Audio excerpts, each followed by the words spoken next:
పిలవంగానే పోయి ఏదో పేరంటానికి ఆడోళ్ళు వచ్చినట్టు. అంటే ఇది వింటే అర్థమవుతుంది ఎవరు ఆడింగోళ్ళు అనేది. పిలవంగానే పోయి పేరెంట్ అని ఆడవాళ్ళు వచ్చినట్లు వచ్చాడమ్మా. నీ ఎందుకు కూడా ఉద్దలో మండుతుంది. రామనవమి జరుపుకున్నట్టు హిందువుల మీద ఆయనకి ఎందుకు హుద్దలో మండింది? పూసలు కదులుతాయి తీస్తే. నా బొచ్చు 110 years బ్యాకే 75,000 మంది ఎలా వచ్చేవాళ్ళు ఒక్కసారి ఆలోచించు. అంటే ఇంతమందిని తీసుకెళ్ళి మీ సాయిబు గారు ఏం చేశారు? మోసం చేశారు కదా ఇన్ని వేల మందిని తీసుకెళ్ళి. నీ పరంగా సాయిబాబా సాయిబు అయితే మరి సాయిబాబా నిజంగా మొగోడు కదా. మరి అంత పెద్ద మగోడు ఒక్క ముస్లిం చేత కూడా దేవుడు అనిపించుకోలేదే, ఒక్క క్రిస్టియన్ చేత కూడా దేవుడు అనిపించుకోలేదే. హిందువులు మాత్రమే ఎందుకు? పవన్ కళ్యాణ్ అనేవారు కదా, నువ్వు 3 పెళ్ళిళ్ళు చేసుకోవడం వల్ల రాష్ట్రంలో అభివృద్ధి ఆగిపోయిందని చెప్పి. అట్లా అనమాట.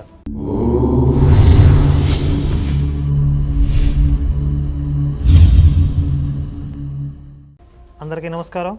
సాయిబాబా సచ్చరిత్ర ఆధారంగా జరిగినటువంటి కొన్ని సంఘటనల్ని మనం ప్రశ్నిస్తూ ఉన్నాం. షిరిడీలో శ్రీరామ నవమి రోజు ఉరుసు ఉత్సవం ఎందుకు చేస్తారు? ముస్లిముల పండుగ ఎందుకు చేస్తున్నారు? రామనవమి కదా జరపాల్సింది. శ్రీరామనవమి జరుపుకున్నటువంటి హిందువుల మీద సాయిబాబాకి ఎందుకు అంత కోపం వచ్చింది? ఎందుకు బూతులతో తిట్టిపోశాడు? ఈ రోజుకి కూడా సాయి మందిరాల్లో శ్రీరామనవమి రోజు అల్లా భజనలు ఎందుకు చేస్తున్నారు? ఉరుసు ఉత్సవాలు ఎందుకు చేస్తున్నారు? ఈ ప్రశ్నలన్నింటికీ కూడా సమాధానం దొరికేసింది. వీటన్నిటికీ కారణం ఏంటి అంటే ఒక గుండుగాడు చెప్తున్నాడు, వినండి. అరే ఒక తమ్నేల్ పెట్టి వీడియో చేసావు కదా, నువ్వు ₹1 కోటి పెట్టి ముస్లిమ్స్ కట్టిన గేటెడ్ కమ్యూనిటీలో ఇల్లు కొంటే తప్పలేదు. కానీ సాయిబాబా సచ్చరిత్రలో ఏదైతే శ్రీరామనవమి ఉత్సవం గురించి చెప్పారో, ఉరుసు ఉత్సవాన్ని శ్రీరామనవమి ఉత్సవంగా సాయిబాబా మార్చారో, అదే పద్ధతిలో పొద్దున రామనవమి చేస్తూ సాయంత్రం ఉరుసు ఉత్సవం చేస్తుంటే నీ ఎందుకు కూడా ఉద్దలో మండుతుంది. వీటన్నిటికీ సమాధానం ఏంటంటే నేను ₹1 కోటి పెట్టి ఇల్లు కొన్నానంట, అందుకని షిరిడీలో శ్రీరామనవమి రోజు ఉరుసు ఉత్సవం చేశారు. ఈ రోజు కూడా సాయిబు మందిరాల్లో ఉరుసు ఉత్సవాలు ఎందుకు చేస్తున్నా శ్రీరామనవమి రోజు అంటే నేను ఇల్లు కొనటం వల్ల. అది ఈ గుండుగోడు చెప్తున్న సమాధానం. సరే, నేను ఇల్లు కొన్నానా, ఎక్కడ కొన్నాను, ఆ పూర్వపరాలు, అసలు నా ఫైనాన్షియల్ విషయాలన్నీ కూడా ఈరోజు నేను ఈ వీడియోలో చెప్తా. వాటి గురించి తర్వాత నేను డీటెయిల్గా మాట్లాడతా. ముందు వీడు మాట్లాడినటువంటి కొన్ని విషయాలు చూద్దాం. ఫస్ట్ వీడేమన్నాడు, షిరిడీలోనంట ఉరుసు ఉత్సవాన్ని శ్రీరామనవమిగా సాయిబాబా మార్చాడంట. పచ్చిబూత్ కదా ఇది. అసలు శ్రీరామనవమి రోజు ఉరుసు ఉత్సవం ప్రవేశపెట్టింది ఎవరు? ఇస్లాం మతానికి సంబంధించినటువంటి ఒక జాతరని, ఉత్సవాన్ని శ్రీరామనవమి రోజు హిందువులతో చేయించింది ఎవరు? ఆ రోజు శ్రీరామనవమి ఉత్సవం జరగాలని ప్రతిపాదించింది భీష్మ అనే ఇంకొక వ్యక్తి, హిందూ అతను. ఈ విషయాలన్నీ చెప్పి ఈ అపవిత్రతని మనం ప్రశ్నించినందుకు ఏమంటున్నాడు, నీ ఎందుకు కూడా ఉద్దలో మండుతుంది. మరి సాయిబాబా సచ్చరిత్రలో ఉంది కదా, ఆ రోజు శ్రీరామనవమి జరుపుకున్నటువంటి హిందువుల మీద బూతులతో ఇరుసుపడ్డాడు ఆయన. రామనవమి జరుపుకున్నట్టు హిందువుల మీద ఆయనకి ఎందుకు హుద్దలో మండింది? సాయిబాబా సచ్చరిత్రలో ఉన్న విషయాన్ని ప్రశ్నిస్తుంటే నీకెందుకు హుద్దలో మండుతుంది? ఏంటి మీ హుద్దలో సంబంధం ఏంటి అసలు? ఇంటీరియర్ కోసం నన్నే కదా అప్రోచ్ అయినావు. ఆ రోజు పొద్దున కూడా ఏదో విషయంలో కోర్టుకు పోయి వచ్చినావు. ఏ విషయంలో పోయి వచ్చినావు? నా కోర్టుకి భారత్ వర్ష గడి చాట్ చూడు, కోర్టుకు పోయిందంట, 2:30 తర్వాత వస్తాడంట అని పెట్టిండు అన్నట్టు. కోర్టుకు పోవడం కూడా క్రైమా? ఇప్పుడు మా మీద రకరకాల అక్రమ కేసులు పెడతా ఉన్నారు.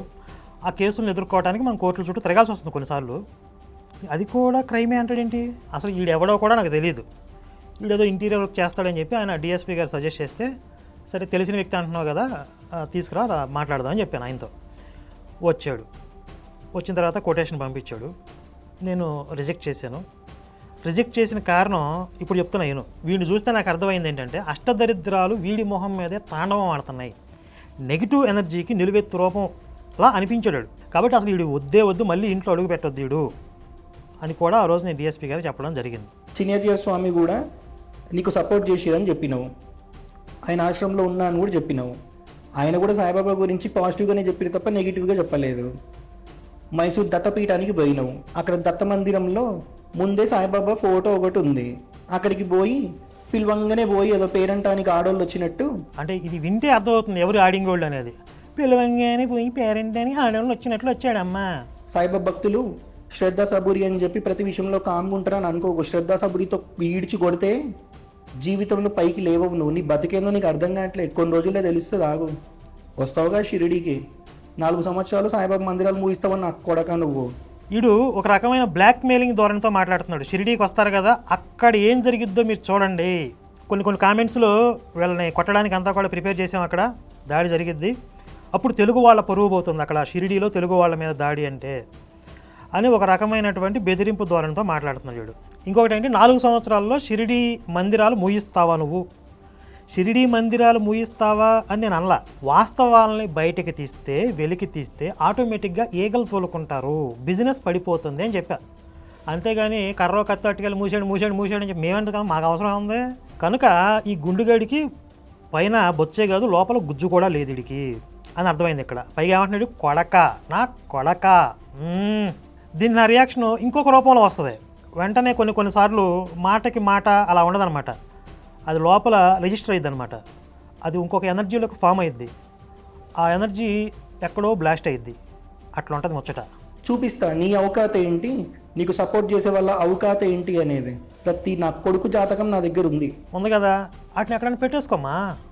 ఆ జాతకాలని తీసి ఎక్కడ పెట్టేసుకో.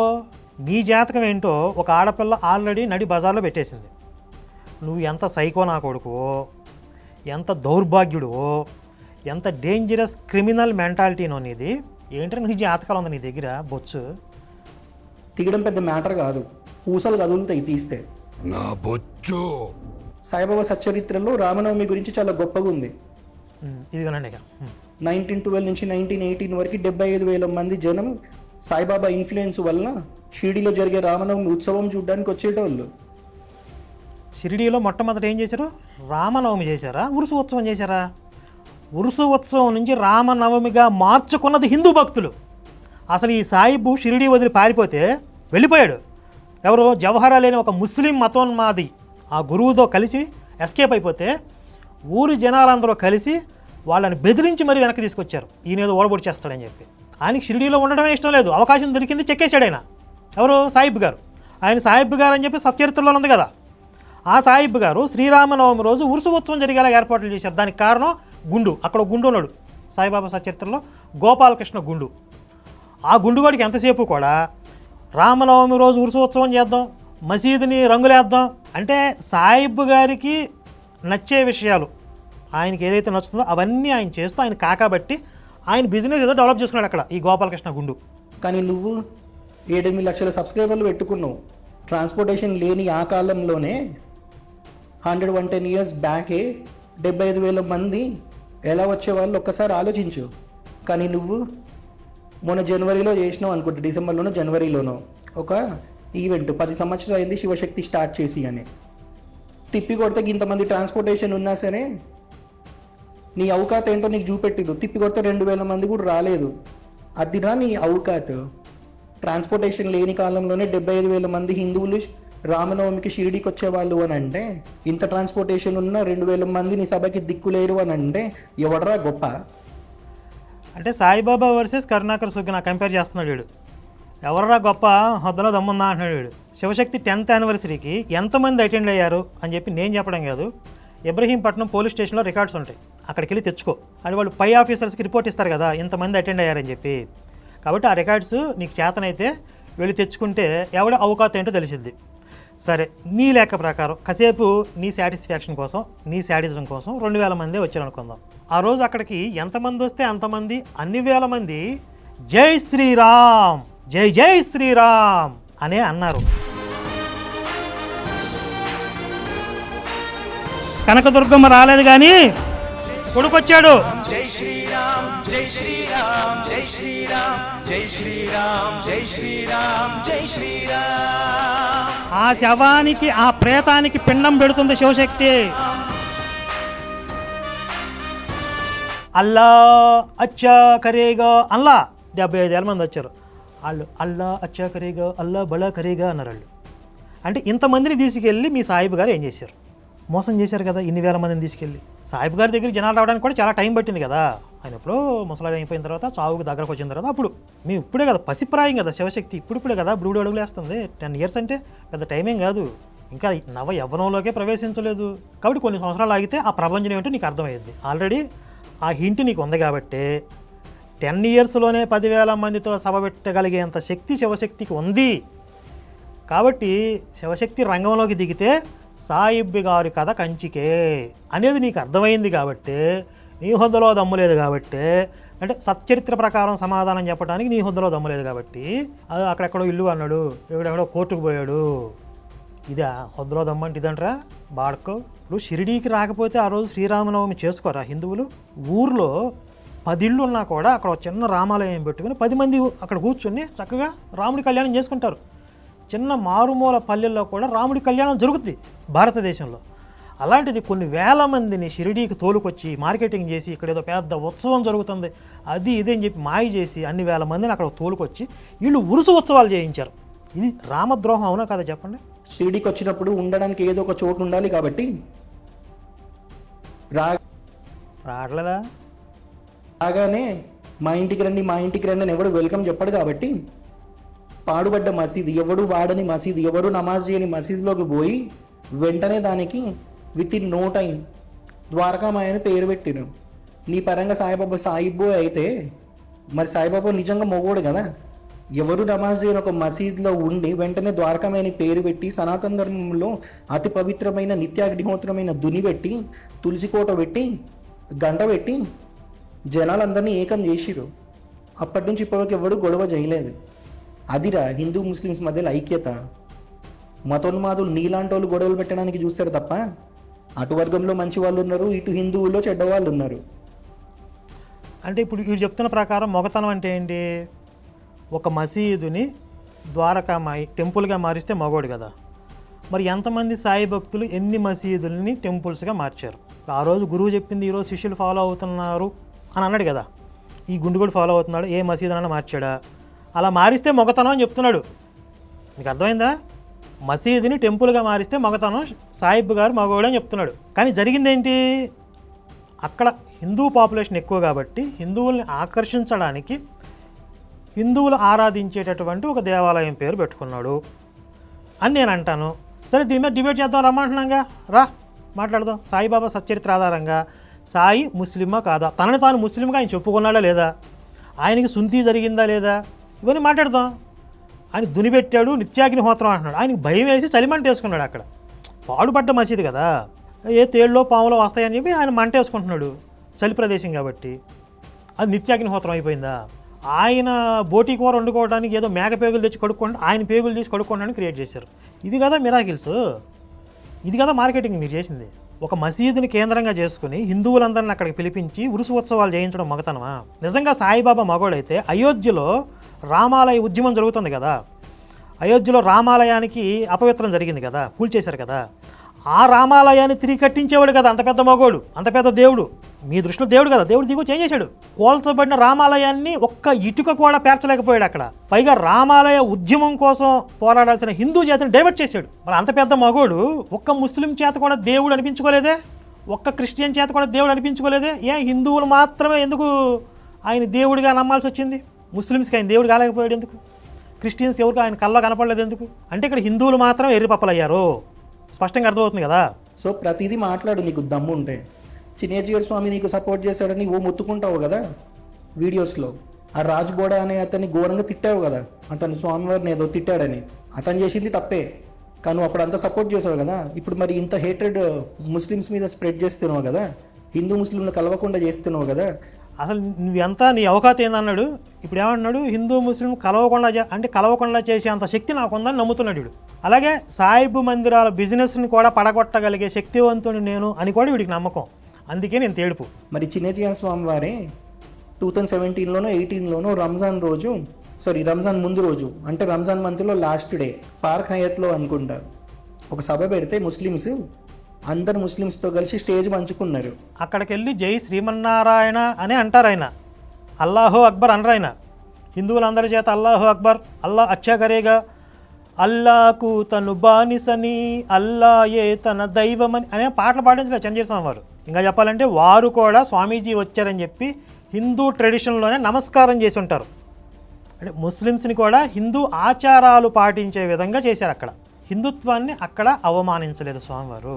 నీ షిరిడీలో కూడా అలా జరుగుతుందని చూపి ముస్లిమ్స్ని కూడా తీసుకొచ్చి హిందూ ఆచారాల ప్రకారం నమస్కారం పెట్టించు.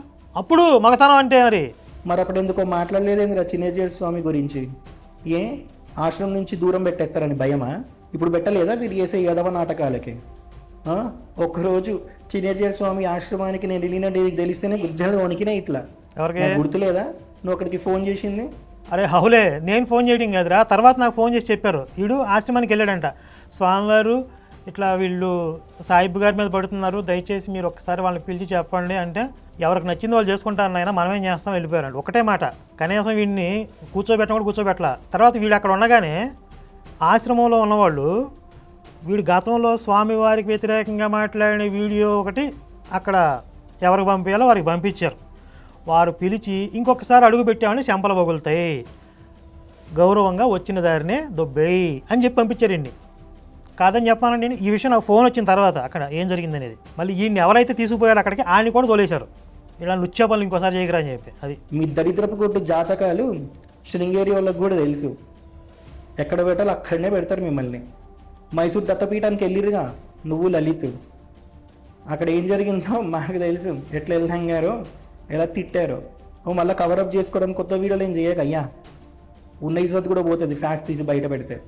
దత్తపీఠంలో మమ్మల్ని తిట్టారా? బయట పెట్టరా, అసలు ఏం జరిగింది మాకు తెలియదు కదా, స్వామివారికి కూడా తెలియదు. నువ్వు చెప్తే ఆయన చెప్తాం స్వామివారు ఇలా జరిగిందంట అంటే, అవునా ఇప్పుడు స్వామివారు ఆశ్చర్యపోవాలిగా, అప్పుడు తెలుసుకోవాలిగా జరిగిన విషయం ఏంటో. ముందు ముందు కొన్ని కార్యక్రమాలు జరుగుతాయి, మరి అప్పుడు తలకాయ ఏ హద్దులో పెట్టుకుంటాడో చూడాలి వీడు.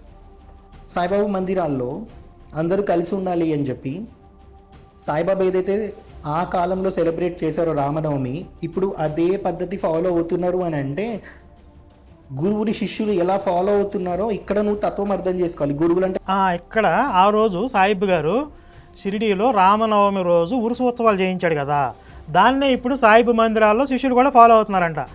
అంటే ముందు ముందు అన్ని సాయిబు మందిరాల్లో శ్రీరామనవమి రోజు ఉరుసు ఉత్సవాలే జరుగుతాయి అని హల్వరాజు గారు చెప్తున్నాడు. పైగా దీన్ని మనం తత్వం అర్థం చేసుకోవాలంట. పాస్టర్లు చెప్తారుగా బైబిల్ మీకు ఆత్మీయ అర్థం కావాలని, ఇక్కడ మనం తత్వం అర్థం చేసుకోవాలంట. కానీ ఆ ముస్లిమ్స్ ఎప్పుడు రామ భజనలు చేయరు, వాళ్ళ మత గురువుకు సంబంధించిన భజనలు మన హిందువులు చేయాలి. అల్లా అచ్చా కరేగా అల్లా బడా కరేగా అనాలి మనోళ్ళు.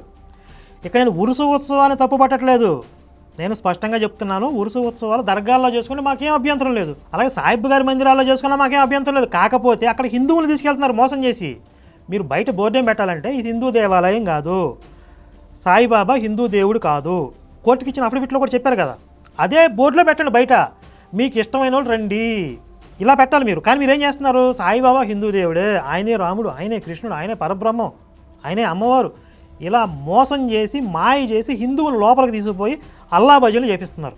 మీరు ఉరుసు ఉత్సవాలు అల్లా భజనలు మసీదుల్లో దర్గాల్లో చేసుకుంటే మాకేమీ ఇబ్బంది లేదు, మాకేమీ అభ్యంతరం లేదు. హిందువుల చేత చేపిస్తేనే తప్పది, తప్పుని తప్పుగా ఖండిస్తాం. హిందువుల మీద జరుగుతున్న మోసాలను ప్రశ్నిస్తాం, ప్రశ్నిస్తే బురద చల్లుతాం, కేసులు పెడతాం, గాడిద గుడ్డు చేస్తాం, బొచ్చు పీకుతాం. అంటే ఏం చేద్దాం, పీక్కోండిరా, చూసుకుందాం ఎక్కడికి వెళ్ళిద్దో. నీ బావ పేరు సాయాటగా, ఫోన్ చేయమంటావా, నీ జాతకం మొత్తం చెప్తాడు మరి. లేవనుకున్నావురా మీ అన్ని దరిద్రాలు నా దగ్గర బొచ్చేడున్నాయి, తీస్తా అన్ని బయటికి తీస్తా. షిరిడీకి వస్తారుగా, కోర్టులోనే చూపిస్తాం మీ అవకాత ఏంటో. అంటే వీడు లాయరా షిరిడీ కోర్టులో, వీడేం చూపిస్తాడు జడ్జి గారికి? ఇంక ఇట్లనే నాటకాలు మింగావనుకో వచ్చే వీడియోలు వేరేలా ఉంటాయి. హరహర మహాదేవ. వీడి దరిద్రంతో నెత్తి కూడా ఉంది, హరహర మహాదేవ అంటున్నాడు వీడు. సరేగా నా చివరిలో చెప్పేవే ఒక విషయం, అది నన్ను చాలా ఆకర్షించిందిరా. అదేంటంటే ఎవరిని తీసుకొస్తా అన్నావు కదా, తీసుకురా, that's what I want, I'm waiting. బిడ్డ నువ్వు తీసుకురాలేకపోయావు అనుకో, ఒక అమ్మకి అయ్యకి పుట్టినట్టు కాదు, నిజం చెప్తున్నాను. నువ్వు ఇచ్చిన మాట ప్రకారం నువ్వు తీసుకురావాలి. తీసుకురాలేకపోతే ఒక అమ్మకి అయ్యకి పుట్టినట్టు కాదు. తీసుకొస్తే నీకు బట్టలు పెడతారు రే, నీకు శాలువా కప్పి, జగన్ చెప్తాడు కదా, శాలువా కప్పాల్సింది పోయి, గౌరవించాల్సింది పోయి, ఆ విధంగా నేను గౌరవించి నీకు బట్టలు కూడా పెడతా. చెయ్యలేకపోతే, నువ్వు తీసుకురాలేకపోతే మాత్రం నువ్వు ఒక అమ్మకి అయ్యకి పుట్టినట్లు కాదు. ఇది ఓవరాల్గా ఈ వీడియోకి సంబంధించింది. ఫస్ట్లో వీడు ఏదైతే చెప్పాడో ఆ టాపిక్లోకి వెళ్దాం. కాకపోతే ఇందులో చాలా విషయాలు ఉన్నాయి కాబట్టి ఈ వీడియోలో మళ్ళీ డైవర్ట్ అయిపోద్ది కాబట్టి సెపరేట్గా ఇంకొక వీడియోలో దాని గురించి మాట్లాడతా, నెక్స్ట్ వీడియోలో మాట్లాడతా. కానీ మొత్తం మీద వీడు ఏం చెప్తున్నాడంటే, సాయిబు మందిరాల్లో ఎందుకు హిందువులు మోసం చేస్తున్నారు, ఎందుకు రాముడికి ద్రోహం చేస్తున్నారు అని అంటే, నేను ఇల్లు కొనడం వల్ల అని చెప్తున్నాడు. పవన్ కళ్యాణ్ అనేవారు కదా, నువ్వు 3 పెళ్ళిళ్ళు చేసుకోవడం వల్ల రాష్ట్రంలో అభివృద్ధి ఆగిపోయిందని చెప్పి. అంటే ఇక్కడ ఒక విషయం స్పష్టంగా అర్థమవుతుంది, సాయిబాబా సచ్చరిత్రలో ఉన్న విషయాల గురించి మనం ప్రశ్నిస్తుంటే వీళ్ళకి తలకాయలు ఏ హద్దులో పెట్టుకోవాలో తెలియక ఏం మాట్లాడాలో కూడా తెలియని పరిస్థితుల్లో ఇలాంటి పిచ్చి పిచ్చి వాగులు వాగుతున్నారు. మొత్తం కంటెంట్ మీకు అర్థమైంది కదా. జై శ్రీరామ్, భారత్ మాతాకి జై.